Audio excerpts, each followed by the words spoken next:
एक मुझे ये वाला चीज चाहिए, पावर ऑफ अ वेव, ठीक है, ये मैं आपको बताना चाहता हूं, power of a wave, transverse और longitudinal wave, both, for both, ठीक है, power and intensity, power and intensity मुझे आपको बताना है। तो how to calculate power of a wave, मतलब एक कोई भी वेव होगी तो उसका पावर एनर्जी कैसे कैलकुलेट करते हैं।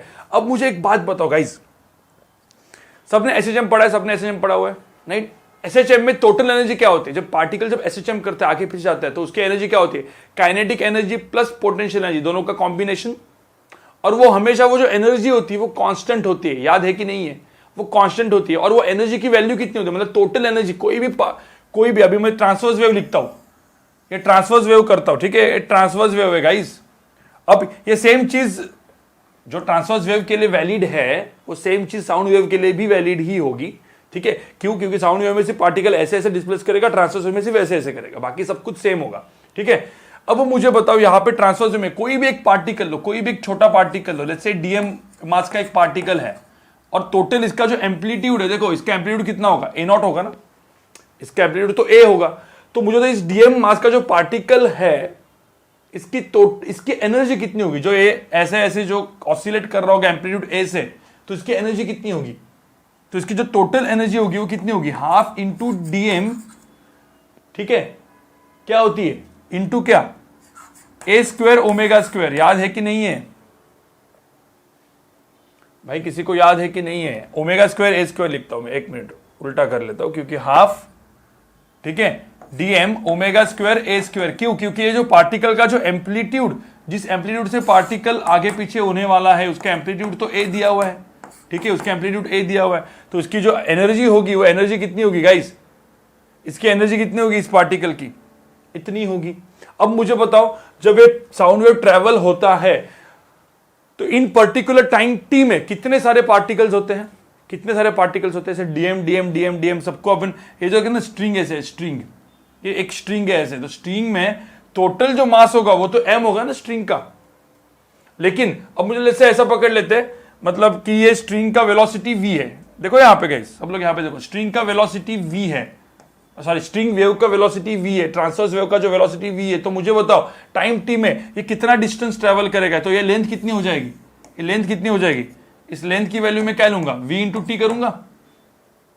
तो इतने पर्टिकुलर डिस्टेंस में कितने, इसका टोटल मास कितना होगा? ऐसे डीएम डीएम डीएम मास के इनफाइनाइट पार्टिकल्स होंगे, लेकिन उसका जो टोटल मास होगा, वो मास कैसे निकालते हैं गाइस? मास कैसे निकालते हैं? जरा याद करो, म्यू करके अपन डिफाइन करते थे। म्यू क्या होती है? मास पर यूनिट लेंथ। तो मुझे बताओ, जो मास होगा, जो मास होगा वो कितना होगा? Mu into length. और म्यू इंटू लेंथ मतलब कितना? लेंथ की वैल्यू कितनी है? म्यू इंटू क्या? v into T. समझ में आ रहा है कि नहीं आ रहा है? ये टोटल मास हो जाएगा। तो अब मुझे तो टोटल एनर्जी होगी, ये जो एनर्जी है, छोटी एनर्जी थी एक ही पार्टिकल की, तो टोटल एनर्जी कितनी होगी? Half into mass of this, total mass, सारे पार्टिकल का मास, इंटू ओमेगा स्क्वायर ए स्क्वायर। कोई दिक्कत है क्या? और उस मास को हम लोग क्या लिखेंगे? अब वापस थोड़ा तुम लोग एक मिनट, तुमने कुछ तो अब वापस मुझे बोला कि पोटेंशियल एनर्जी क्यों नहीं लिया। गाइस मैंने आपको क्या बोला? जब पार्टिकल ऑसिलेट करता है, अब थोड़ा सा याद करो भाई, पार्टिकल जब ऑसिलेट करता था, स्प्रिंग को लगा के पार्टिकल ऑसिलेट करता है, तो मुझे बताओ इसकी टोटल एनर्जी क्या होती थी? Kinetic energy plus potential energy. Kinetic energy होती थी half m into v square, plus यहाँ पे होती थी हाफ इंटू के इंटू सम एक्स स्क्वायर। लेकिन इन दोनों का एडिशन होके मिलता कितना था मुझे? Either half into k into ए स्क्वायर लिखते थे हम लोग, ठीक है, या फिर क्या लिखते थे? Half into m into v max square. V max square कितना होता था? ए स्क्वायर, वो ए स्क्वायर ओमेगा स्क्वायर। अब समझ में आ रहा था क्या? ये दोनों का एडिशन ही मैंने किया है डायरेक्टली, जो लिखा है ना मैंने, ये काइनेटिक प्लस पोटेंशियल को मिलके लिखा है, राइट? ठीक है, ये आपको समझने के लिए लिख रहा हूं, ये अपना एसएचएम का पार्ट है, ठीक है। तो टोटल एनर्जी जो है, जो यहां पे मैंने लिखी है, ये kinetic plus potential total energy उस पार्टिकल की, ठीक है। मैं यहां पे रब कर देता हूं,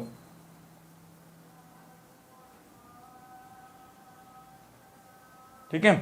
चलो, तो अब मुझे बताओ, हाफ एम ओमेगा स्क्वायर ए स्क्वायर, इसको मुझे तो एनर्जी को क्या लिखूंगा? हाफ एम को क्या लिखेंगे अपन? ठीक है, म्यू वी इंटू क्या? टाइम टी, ओमेगा स्क्वायर को चाहिए तो ओमेगा को हम लोग 2 पाई एफ भी लिख सकते हैं, ठीक है। तो यहां पे अपन लिखेंगे 2 पाई एफ का स्क्वायर इंटू क्या, ए स्क्वायर। तो मुझे बता व्हाट इज पावर, पावर क्या होता है, व्हाट इज पावर, पावर क्या होता है, एनर्जी अपॉन टाइम ना भाई, एनर्जी अपॉन टाइम। पावर को हम लोग क्या लिखते हैं, एनर्जी अपॉन टाइम।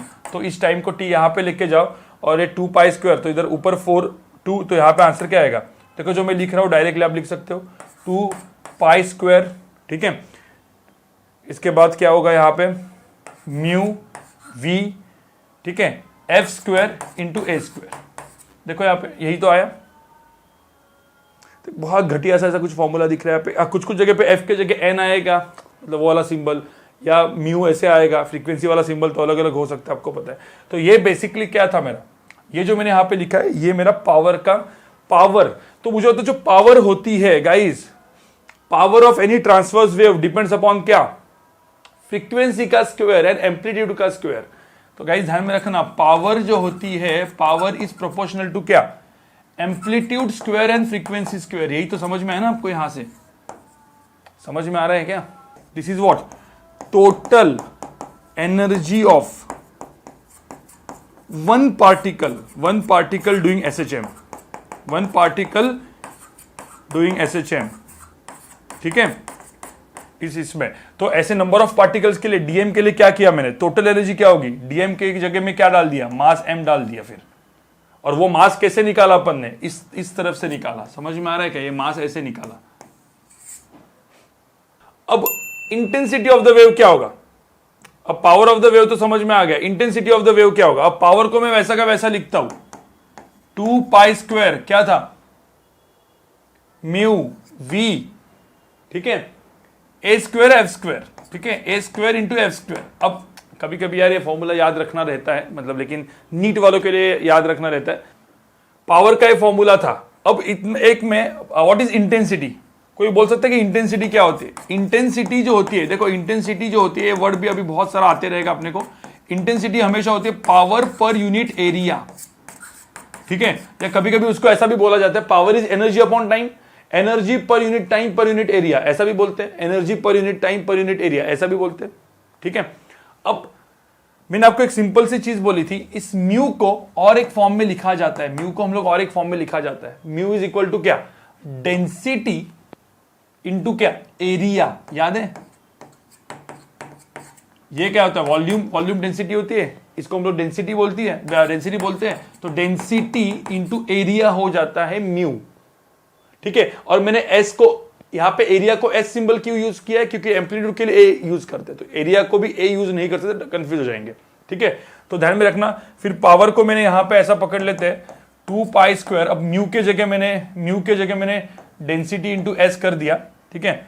मतलब ये जो चीज है देखो यहां पे डाल दिया मैंने, डेंसिटी इंटू एस कर दिया, इंटू वी हो गया, ए स्क्वायर हो गया, एफ स्क्वायर हो गया, डिवाइड बाय एरिया। तो एस कैंसिल हो गया, तो आंसर क्या होगा, इंटेंसिटी क्या आ गई, व्हाट इज इंटेंसिटी, इंटेंसिटी आ गई 2 पाई स्क्वायर, ठीक है, density v, a square f square. तो अगेन इंटेंसिटी भी किसके प्रोपोर्शनल हुई गाइस, इंटेंसिटी का फॉर्मूला ये आ गया। So intensity is proportional to क्या आ गया, again a square f square. आपको दिमाग में ये रखना होता है, कभी कभी क्वेश्चन सॉल्विंग में ये वाला रिजल्ट बहुत काम में आता है। अब मुझे बताओ इसी चीज को, इंटेंसिटी को या पावर को मुझे थोड़ा सा उस फॉर्म में लिखना है, ठीक है गाइस, मुझे साउंड वेव के लिए लिखना है। तो साउंड वेव के लिए इंटेंसिटी क्या लिखोगे आप, मुझे बताओ इसी इंटेंसिटी को साउंड वेव के लिए लिखना है तो क्या क्या चेंज करना पड़ेगा। फॉर साउंड वेव मुझे इंटेंसिटी का एक्सप्रेशन साउंड वेव के लिए लिखना है, मुझे बताओ साउंड वेव के लिए चीज सेम टू सेम चीज लिखनी है साउंड वेव के लिए, तो मुझे क्या क्या चीजें बदलनी पड़ेगी। और मुझे ना प्रेशर के फॉर्म, देखो ये सब कुछ चीज तो साउंड वेव के लिए भी वैलिड है, कंफर्म है, बस अब मुझे इन टर्म्स ऑफ प्रेशर लिखना है, प्रेशर एम्पलीट्यूड। तो मुझे बताओ मैंने क्या क्या बोला था, ये था बी ए के की वैल्यू कितनी होती थी, डेल्टा पी नॉट, राइट, ये प्रेशर आता था, राइट।